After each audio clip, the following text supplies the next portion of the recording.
गांव में एक किसान रामू था जो छोटे से खेत में दिन रात मेहनत करता था।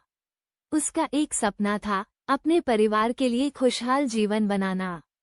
लेकिन हर साल उसकी मेहनत का फल कम ही मिलता था। कभी सूखा, कभी बाढ़, कभी कीट पतंगे, प्राकृतिक आपदाएं उसकी मेहनत को चुराती रहती।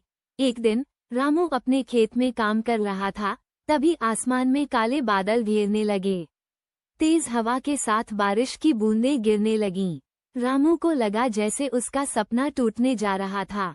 वह खेत के बीचों बीच खड़ा हो गया और आंखें बंद करके भगवान से दुआ करने लगा, हे भगवान, मेरी मेहनत पर दया करो।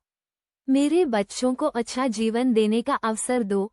बारिश तेज हो गई और रामू को लगा कि इस बार भी कुछ नहीं होगा। लेकिन जब उसने आंखें खोलीं, तो देखा कि बारिश धीरे धीरे हल्की हो गई और खेत में जलभराव की बजाय मिट्टी की सौंधी खुशबू फैलने लगी। उसी क्षण उसके खेत में लगी फसल की हल्की हल्की हरियाली नजर आई। उसने दिल से दुआ की, धन्यवाद भगवान। वह जानता था कि अब उसकी मेहनत रंग लाएगी। उसी साल रामू की फसल बहुत अच्छी हुई। गांव वालों ने उसे देखा और सबने उसकी मेहनत और विश्वास की सराहना की। रामू ने सिर झुकाकर कहा, सच्ची मेहनत कभी बेकार नहीं जाती।